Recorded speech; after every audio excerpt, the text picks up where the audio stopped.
Hey, welcome back. I am Vivek Bindra, international motivation speaker, leadership consultant, business coach. आज तक का जितना भी बिजनेस को लेकर के इंपॉर्टेंट लर्निंग है, पूरा बिजनेस को बिल्ड करने के लिए एक ही वीडियो में सारे लेसन देने जा रहा हूं। एक साल अगर आप कहीं ट्रेनिंग लेंगे ना, वो एक साल की ट्रेनिंग को समराइज करके 10 पॉइंट्स में बताऊंगा। एक स्टार्टअप हो या बड़ा बिजनेस हो, फेलियर के 10 कारण क्या होते हैं। अगर ये 10 चीजें जो मैं बताने वाला हूं आपको, ये अगर ठीक हो गई, आपके बिजनेस में सेफ हो जाएगा, बिजनेस की हेल्थ ठीक हो जाएगी। IBM institute for business value and Oxford economics के हिसाब से 90% इंडियन स्टार्टअप पहले 5 साल में ही खत्म हो जाते हैं। One of the biggest reason is the lack of exact needed innovation. इनको मैं 10 पॉइंट्स में डिटेल में बताने वाला हूं।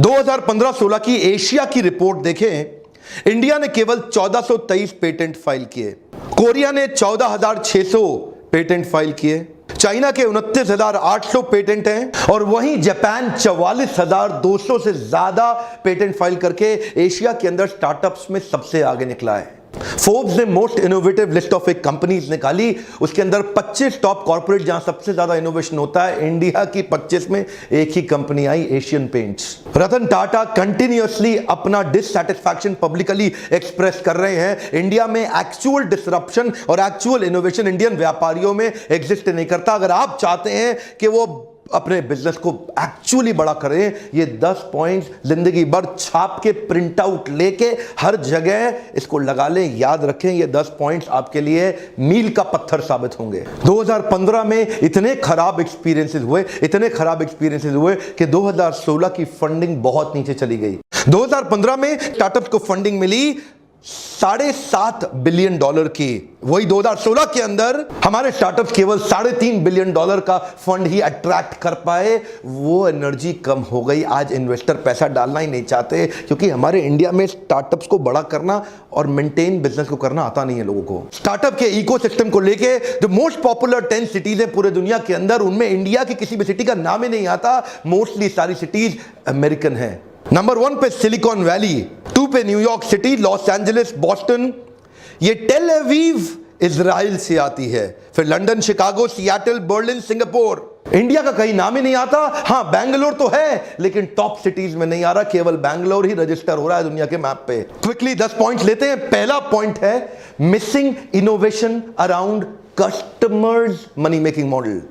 सारे जितने व्यापारी हैं पहले अपने मनी मेकिंग मॉडल को कैलकुलेट करते हैं, ये नहीं देखते कि उनका कस्टमर का मनी मेकिंग मॉडल क्या होने वाला है। मेरे कस्टमर को एग्जैक्टली सफलता कहां से मिलेगी, मेरे को सफलता कहां से मिलेगी, ये सब कैलकुलेट कर रहे हैं। लेकिन जब तक कस्टमर की सफलता कैसे होगी, उसकी प्रॉफिटेबिलिटी, उसकी लिक्विडिटी, उसकी ग्रोथ, उसकी प्रोडक्टिविटी, उसका ग्रॉस मार्जिन, उसका रेवेन्यू, उसका inventory turnover, cash flow, brand equity, उसका कस्टमर एक्विजिशन और रिटेंशन, और उसकी वेलोसिटी, स्पीड ऑफ ट्रांजैक्शन, किस प्रकार मेरे कस्टमर अपने मनी को लेके ग्रो करते हैं, किस प्रकार मेरे कस्टमर का मनी मेकिंग मॉडल और रिकरिंग रेवेन्यू मॉडल ग्रो करता है। जिस दिन वो समझ में आएगा तो कस्टमर की नीड से मेरी ग्रीड पूरी होगी। पहला पॉइंट, इनोवेशन कैसे आता है, what problem are you solving in your customers life which he cannot solve on his own। Innovation किधर होगा, कस्टमर की नीड पे होगा। ये पहला पॉइंट है। और अगर हम थोड़ा बहुत नीड समझ भी लेते हैं ना कस्टमर की, इंडियन स्टार्टअप्स तो ऐसे हैं जो कॉपी मारने में बड़े तेज हैं। उबर आया, उसके अगेंस्ट ओला खड़ा कर दिया। एयरबीएनबी आया, उसके अगेंस्ट ओयो खड़ा कर दिया। अमेजॉन आया, उसके अगेंस्ट फ्लिपकार्ट खड़ा कर दिया। स्पॉटिफाई आया, उसके अगेंस्ट गाना खड़ा कर दिया। अगर कस्टमर की नीड को समझने की कोशिश भी कर रहे हैं तो वो भी सीधा सीधा अमेरिकन स्टार्टअप्स को एकदम कॉपी मारने की इंडिया में कोशिश कर रहे हैं। अपना बड़ा इनोवेशन अभी तक इंडियन स्टार्टअप ऐसा कोई भी नहीं जो पूरी दुनिया में छा चुका हो। नेक्स्ट पॉइंट है negative cash flow and negative working capital. This is one of the biggest reason एक स्टार्टअप सूख जाता है। क्या हो जाता है, सूख जाता है। उसका जो ब्लड होता है ना, जो एक ऑर्गेनाइजेशन को रन करता है, जो शरीर को चलाता है, वो खत्म हो जाता है। A cheque in hand means nothing. One more time, come on. A cheque in hand means nothing, you need cash. Profit important है, कैश भी इंपॉर्टेंट है, आपको दोनों चाहिए। दोनों अलग अलग चीजें हैं। आपके बुक्स ऑफ अकाउंट में हो सकता है प्रॉफिट आ रहा हो, लेकिन आपकी कैश की पेमेंट डिले होती जा रही है, कस्टमर से, मार्केट से पैसा वापस रिकवरी नहीं हो रही, रिकवरेबल स्लो हो गई, उसको बोलते हैं नेगेटिव कैश फ्लो। हो सकता है बुक्स ऑफ अकाउंट में, आपकी इनवॉइसेस में आपके पास में मार्जिन हो, लेकिन धंधे में कैश रनिंग बिजनेस के लिए वर्किंग कैपिटल चाहिए होता है। फिर आप बार बार फंडिंग एजेंसी ढूंढते हैं और कहीं पे फंडिंग एजेंसी एक लेवल के आने के बाद वो आपको फंड देना बंद कर देती हैं। वो negative cash flow one of the biggest reason हमारे स्टार्टअप्स को बर्बाद करने के लिए। कुछ इंडियन स्टार्टअप जो अभी पीछे बंद हुए, one of the most funded startups जो बंद हुए, उनके मैं नाम बताता हूं आपको, जैसे कि askme.com, auto Raja, talent pad, Fashionara, auto on cab, frankly me, ये सारे अच्छे बड़े फंडेड स्टार्टअप्स थे, खत्म हो गए। पॉजिटिव कैश फ्लो बना के रखिए। जो माल बेच रहे हैं कोशिश करिए पेमेंट एडवांस में या टाइम पे ले सकें। तीसरा पॉइंट है एक्सपेंशन विद नेगेटिव मार्जिन। पिछला वाला था कैश फ्लो के बारे में, ये है मार्जिन के बारे में। अगर ग्रॉस मार्जिन ही नहीं है, बहुत सारे स्टार्टअप्स ने आजकल क्या सोचना शुरू किया, मार्केट को एक्वायर करो, लॉस लीडिंग स्ट्रैटेजी पकड़ो, पूरी मार्केट को एक्वायर करने के लिए सस्ते में माल बेचना शुरू कर दो, वैल्यूएशन बढ़ेगा तो बाद में बाहर से फंड लेके इसको बढ़ा लेंगे। ध्यान दीजिए, अगर शुरू से आपको ये क्लियर नहीं है ना कि आपका प्रॉफिट कहां से आएगा, बाद में मरेंगे पक्का। मैं कितने लोगों को दुखी देखता हूं, मेरे लीडरशिप फनल में आते हैं, फिर उनको समझाते हैं, उनका दिमाग के ढक्कन खुल जाते हैं इस लीडरशिप फनल प्रोग्राम में। ये दिक्कत क्या है, ये धंधा करते हैं सस्ता बेचने के चक्कर में शुरू से ही मार्जिन के साथ कॉम्प्रोमाइज कर जाते हैं। ध्यान दीजिए, पहले से ही प्लान बना के रखिए कि कब और कैसे अपने मार्जिन को कवर करेंगे। सस्ता बेचने के चक्कर में मार्केट को एक्वायर करने में डीप पॉकेट्स के लिए अगर प्रिपरेशन नहीं है, पहले प्रिपेयर नहीं किया, जिंदगी भर रिपेयर करते रहोगे, बाद में बड़ा सा लिखा होगा शट डाउन। और हमारे आते हैं लीडरशिप फंड में, बेचारे रोते हैं मतलब पर्सनली बैठ के, यही गलतियां कर रहे हैं, या नेगेटिव कैश फ्लो या नेगेटिव मार्जिन। ये दोनों बहुत जरूरी हैं, दोनों अलग अलग पॉइंट है, दोनों को समझिए। अगला मेरा पॉइंट है lack of talented manpower. इसके ऊपर मैंने पूरा वीडियो दिया था, how to build a high performance team. अगर आपके पास नवरत्न तैयार नहीं है ना, अकबर की टीम विदेश से इंडिया आई थी, नवरत्नों की मदद से पूरे देश को कंट्रोल कर लिया। क्या आपके पास आपके talented, high potential, high performance, high skill, high will, क्या आपने हाईली केपेबल लोगों की मैन पावर तैयार करी है? ये मेरा क्वेश्चन है आपसे। क्या आप उनकी कॉम्पिटेंसी मैपिंग, उनकी कॉम्पिटेंसी असेसमेंट कर रहे हैं? क्या आप देख रहे हैं आपके पास ऐसे लोग हैं जो आपके विजन को एग्जीक्यूट कर जाएं? क्या आपके पास ऐसे लोग हैं जो आपकी आइडिएशन को एग्जीक्यूशन में कन्वर्ट कर दें? क्या आपके पास ऐसे लोग हैं जो मोस्ट टैलेंटेड लोग हाईएस्ट एंथुसियाज्म और एनर्जी के साथ काम कर रहे हैं? ये बहुत इंपॉर्टेंट चीज है। उनके एज को पहचानिए और उनके एज को एनर्जाइज करके उनको एंगेज कर दीजिए। अगर बढ़िया मैन पावर नहीं, सब कुछ अच्छा होने के बाद भी अकेले आप थोड़ी काम करेंगे, लल्लू लाल गुलाब जामुन वाले थोड़े ही हैं आप गल्ले पे बैठ के चिपक के थोड़ी धंधा बड़ा कर सकते हैं। मैन पावर तो आपको चाहिए ही चाहिए। अगर नहीं देखा how to build high performance team video, वो जरूर देखिएगा। पांचवा पॉइंट है मेरा scalability with recurring revenue model. ये स्केलेबिलिटी और रिकरिंग रेवेन्यू मॉडल दो चीजें हैं। स्केलेबिलिटी मतलब बिजनेस में बड़ा होने का मॉडल क्या आपने ढूंढा, क्या वो ढूंढ पाए हैं कि बिजनेस बड़ा कहां से होगा? कई स्टार्टअप्स बड़े प्रॉफिटेबल होते हैं, कई स्टार्टअप्स में मार्जिन अच्छा होता है, कई स्टार्टअप्स अपने रीजन के अंदर अच्छा काम कर जाते हैं, लोकल रीजनल स्टार्टअप या बिजनेस होते हैं, लेकिन वो बड़ा कैसे किया जाए जो पूरी दुनिया में फैल सके, उसकी तैयारी पहले से नहीं करते। और दूसरी चीज, बड़ा होते होते होते जो आपके कस्टमर है, क्या वो रेगुलर कस्टमर बन पा रहे हैं? क्या आप अपने कस्टमर्स को रिटेन कर पा रहे हैं? क्या आपके कस्टमर आपको रिकरिंग रेवेन्यू दे रहे हैं? लगातार लगातार लगातार रेवेन्यू दे पाने वाले कुछ अश्योर्ड कस्टमर जो कि लॉन्ग टर्म कॉन्ट्रैक्ट के साथ काम करते हैं, जो कि आपके साथ जुड़े रहते हैं। इसके ऊपर अभी आपने पीछे वीडियो देखा था रेगुलर इनकम के ऊपर कि बिना मेहनत के या कम मेहनत के साथ रेगुलर इनकम कैसे बढ़ाएं, नहीं देखा तो वो भी जरूर देखिएगा।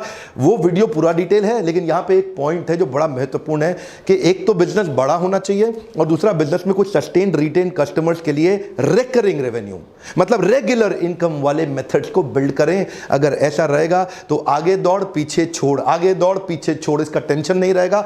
व्यापारी यही करते हैं, नए नए कस्टमर के पीछे भागते रहते हैं, पुराने वाले पीछे छूटते रहते हैं। छठा मेरा पॉइंट है mixed marketing signal and wrong positioning. इसके ऊपर तो लीडरशिप फनल में इतने क्वेश्चन आते हैं, मेरे साथ लाइव वर्कशॉप में लोग क्वेश्चन करते हैं।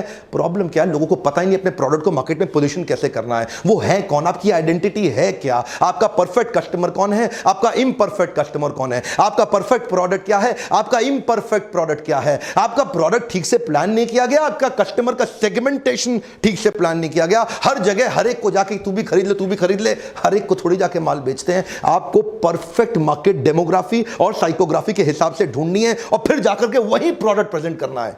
अपना सिंगल सिग्नल ढूंढिए, आप कौन हैं, जिससे आपकी आइडेंटिटी तैयार होगी। क्या आप न्यूएस्ट हैं, क्या आप प्रॉब्लम सॉल्वर हैं, क्या आप बेस्ट हैं, आप मोस्ट कन्वीनियंट हैं, cheapest, best value, most prestigious, maximum feature हैं, या फिर आप मोस्ट रिलायबल हैं। इस प्रकार की कई तरह की पोजीशनिंग होती है। जब आपको पोजीशनिंग पता हो कि आप हैं कौन, आप उसी हिसाब से पैकेजिंग करेंगे, उसी हिसाब से ब्रांडिंग करेंगे, उसी हिसाब से मार्केटिंग करेंगे, उसी हिसाब से प्रोडक्ट को लेकर के मार्केट में प्रेजेंट करेंगे, उसी हिसाब की स्कीम लाएंगे, पॉलिसीज लाएंगे, पीछे बैकएंड की टीम भी उस हिसाब से तैयार होगी। आपकी मार्केटिंग की प्लानिंग ठीक है कि नहीं है, सिंगल सिग्नल दे रहे हैं कि नहीं दे रहे हैं। थम्स अप का सिंगल सिग्नल है, टेस्ट द थंडर, आज कुछ तूफानी करते हैं, एक 4 तूफानी देना भैया, ये बिल्कुल सिंगल सिग्नल है। उनको पता है उनकी मार्केट कौन है और कैसे बेचना है। इसको बोलते हैं प्रोडक्ट पोजीशनिंग। 7वां quick point, releasing product as a laggard. Laggard मतलब ये लेट लतीफ है भैया, प्रोडक्ट लेके बाद में पहुंच रहे हैं मार्केट में, पूरी मार्केट अब सैचुरेट होने को आ गई, ये बेचारे लास्ट में आ रहे हैं, अरे ये तो मार्केट में चल रहा था, मैं भी ले आता हूं, मेरा भी खरीद लो, मेरा भी खरीद लो। फिर डिस्काउंट देते रहना, उसके बाद बैठ करके स्कीम चलाते रहना, मार्जिन कम करते रहना, उधारी देते रहना, अपने धंधे को खत्म कर लेना।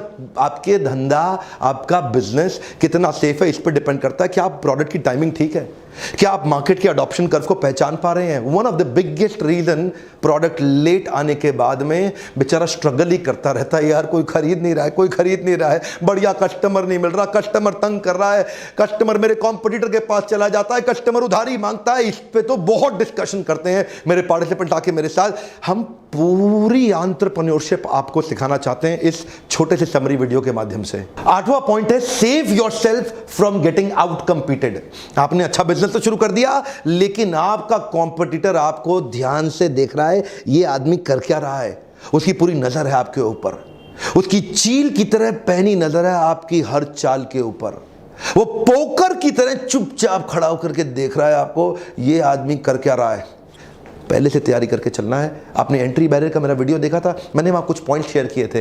Intellectual property right, patent and licensing या प्रोप्राइटरी टेक्नोलॉजी, आप कुछ ऐसी प्लानिंग करके चलिए जो फिर आपके कॉम्पिटिटर के पास राज खुलने नहीं चाहिए। कोशिश करिए अपनी ब्रांड इक्विटी अच्छी करने की, या फिर सोर्सिंग, अपने माल की इतना सस्ता खरीद लीजिए, इकोनॉमीज ऑफ स्केल बिल्ड करके इतना सस्ती परचेजिंग कहीं से उठा ला जाए तो कॉम्पिटिटर बेचारा सोच ही ना पाए, यार ये माल इतना सस्ता बेच कैसे रहा है, उसको पता ही ना लगे। कई तरीके हैं, आपको ये नाव में सारे बैठे हैं और ये एक आगे निकल गया और बीच में बैरियर खड़ा कर दिया, रेड ओशन से ब्लू ओशन। क्या आप अपने बिजनेस के अंदर शुरू से एंट्री बैरियर की प्लानिंग करके चले हैं? ध्यान देना, जो 10 पॉइंट बता रहा हूं ना, इनमें से किस किस में आप वीक हैं वो लास्ट में आपको प्लान करना होगा। दोबारा से वीडियो को सुनिएगा, 2 3 5 4 5 6 7 8 बार इस वीडियो को सुनिए, ताकि आप ये समझ सकें कि इन 10 में से कौन से पॉइंट्स में आप कमजोर हैं। अच्छा बिजनेस करने के बावजूद भी कई बार डर इस बात का होता है कि कंपटीशन, आपको कहीं बड़ा सा कंपटीटर आके आपको बाद में खा ना जाए। तो ये जो एंट्री बैरियर का वीडियो था, वो पूरा वीडियो देखिएगा, वो डिटेल में है। 9वां पॉइंट बड़ा आउटस्टैंडिंग है, missing the process of converting feedback into a feed forward. Customer आपको फीडबैक देता है, आप उसको फीड फॉरवर्ड में कन्वर्ट नहीं करते। कस्टमर आपको अपने एग्जिस्टिंग प्रोडक्ट के साथ परेशानियां बताता है, आप सोचते हो यार ये डिस्काउंट मांग रहा है इसलिए कर रहा है। सिग्नल दे रहा है कस्टमर, क्या दे रहा है? Signal. Complain is a gift, catch it, come on, complain is a gift, catch it. Complain को कैच करिए, देखिए वो सिग्नल होता है। He wants to be with you, but only thing that he is expecting is, यार थोड़ा सा अपने आप को बदल ले, मैं तेरे साथ रहना चाहता हूं। इसका मतलब उसके प्रोडक्ट में, आपके प्रोडक्ट में उसको कुछ तकलीफ आ रही है, कह रहा है थोड़ा सा चेंज ले आ, I want to be with you, that's called complain. Complain का मतलब क्या है? वो आपके साथ रहना चाहता है। अगर वो कंप्लेन नहीं कर रहा, वो बड़ा डेंजरस है भाई। कस्टमर आपको कंप्लेन ही ना करे, चुपचाप आपके कॉम्पिटिटर पे जाकर शिफ्ट हो जाए, आपको बिना बताए, वो ज्यादा डेंजरस है। कंप्लेनिंग कस्टमर बहुत बढ़िया होता है, कंप्लेनिंग कस्टमर को गले लगा लो, ये आपको बचा लेगा। Converting the feedback into feed forward, इसको बोलते हैं पिवॉट, बाउंस बैक करते हैं ना, पिवॉट, नया चेंज लाना। पहला प्रोडक्ट केवल ट्रायल के लिए होता है, एक बार और याद रखिएगा, पहला प्रोडक्ट केवल ट्रायल के लिए होता है। Your first product is never your final product. कई इंप्रूवमेंट साइकिल लाने पड़ते हैं, फीडबैक को फीड फॉरवर्ड में कन्वर्ट करिए, नहीं तो शुरुआत तो अच्छी हो सकती है, बाद में उड़ जाएंगे। 10वां amazing point, business model of building complete ecosystem. Business model of building complete ecosystem. ये इकोसिस्टम कैसे है, क्या मतलब होता है इसका? इसका मतलब है जीव जीवस्य जीवनम। एक जीव अपने जीवन के लिए दूसरे जीव पर निर्भर होता है, एक जीव दूसरे जीव पर निर्भर है अपने जीवन के लिए, इसको बोलते हैं जीव जीवस्य जीवनम। ये एक वेब बन जाता है बिजनेस में। आइसोलेशन में, अकेले में ना करें काम, पूरी सोसाइटी कम्युनिटी के साथ मिलके इकोसिस्टम तैयार करें।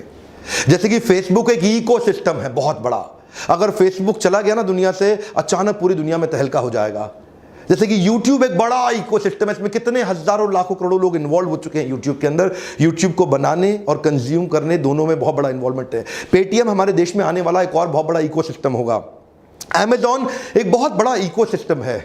गूगल का एंड्रॉइड कमाल का इकोसिस्टम है। गूगल ने एक प्लेटफॉर्म क्रिएट किया जहां पे एप्लीकेशन बनाने वाले लोग आके फ्री में एंड्रॉइड का एप्लीकेशन अपना डालते रहते हैं। बेचारे मोबाइल हैंडसेट मेकर्स के लिए मजबूरी हो गई, क्योंकि अब एंड्रॉइड का इतना बड़ा प्रेजेंस है मार्केट में, तो वो एंड्रॉइड कंपैटिबल मोबाइल ही बनाते हैं। अब वो एंड्रॉइड कंपैटिबल मोबाइल बनाते हैं तो एंड्रॉइड पे और ज्यादा एप्लीकेशन आती हैं। अब ये सबका फायदा किसको हो रहा है? गूगल को, क्योंकि उसने अकेले में काम नहीं किया, उसने दुनिया को अपने साथ जोड़ लिया। क्या आप अपने बिजनेस को अकेले में तो नहीं कर रहे? अपॉर्चुनिस्टिक मार्केट के अंदर सामने वाले को पेल दो, अकेले में मिल गया एक कस्टमर, पेल दो। कई बार ऐसा करते हैं ना लोग। ऐसा कुछ क्रिएट करिए कि दुनिया का फायदा आपकी एग्जिस्टेंस से हो रहा हो। जिस दिन आप चले गए पूरी दुनिया रुक जाए, और कम से कम दुनिया नहीं, छोटे शहर से प्लान करिए। ये सब हम लोग पूरा दिन 2-2, 3-3, 4-4 दिन बैठ के लीडरशिप फनल में इन सब पॉइंट्स को डिस्कस करते हैं डिटेल के अंदर। लेकिन मैंने आपको 10 पॉइंट ऐसे, ये बड़ा पावरफुल वीडियो, इसको दोबारा घुमा के देखिएगा। YouTube वीडियो ज़्यादा बड़ा कितना बड़ा कर सकते हैं हम, लिमिटेड ही रखना पड़ता है। लेकिन लीडरशिप फनल में आके आप मुझसे डायरेक्ट क्वेश्चन करते हैं। आपके पास एक सुविधा होती है मुझसे अपने बिजनेस के बारे में। वर्कशॉप के बीच में ओपन क्वेश्चन के बहुत राउंड होते हैं, जहां मैं हर एक के क्वेश्चंस का जिम्मेदारी के साथ उत्तर देता हूं। आपने प्रश्न किया, मैंने उत्तर दिया, आपने प्रश्न। इस तरह से हम बहुत से व्यापारियों को सफल बना रहे हैं, जिसके लिए आप इस नंबर पे फोन करके थोड़ा पता लगाइए कि अगला प्रोग्राम कब है। हो सकता है आपके आसपास हो, और कौन से शहर में हो रहा है। आज कमेंट में मुझे बताइए अगला बिजनेस से संबंधित कौन सा वीडियो देखना चाहते हैं आप। मैं आपसे पूछना चाहता हूं, अगला बिजनेस से संबंधित कौन सा वीडियो देखना चाहते हैं। अगर क्या आपको मेरे इन वीडियो से मदद हो रही है, लाइक जरूर करिए। और बड़े बड़े ग्रुप्स हैं आप लोगों के व्हाट्सएप में, वहां पे कई लोगों को शेयर करिए। मुझे बहुत लोग रोज जिस एयरपोर्ट पे जा रहा हूं, जिस शहर में जा रहा हूं, लोग मुझे रोज मिल रहे हैं। हजारों लोग मुझे हर रोज, मैं कई नए लोगों से, आपका वीडियो से मुझे ये फायदा हुआ, आपके वीडियो से मुझे वो फायदा हुआ, आपके वीडियो से ऐसा फायदा हुआ। लोगों के फायदे के लिए वीडियो उनको शेयर करिए। ये वहां सब लोगों तक पहुंचेगा ना, तो हमारा नाम भी तो ग्लोबल प्रेजेंस में आना चाहिए। क्यों हमारे शहरों का नाम नहीं आ रहा है global best startup cities in the world के अंदर? क्यों हमारे देश की बड़े कॉर्पोरेट पूरे दुनिया में नहीं छा रहे हैं? वीडियोस को शेयर करिए। कई बार लोगों के दिमाग के ढक्कन खुल जाते हैं। सब्सक्राइब आपने जरूर कर लिया होगा, दोस्तों को भी कराइए, उनसे भी बेल आइकॉन हिट कराइए। ऐसे वीडियो देखने के लिए आपका बहुत बहुत धन्यवाद।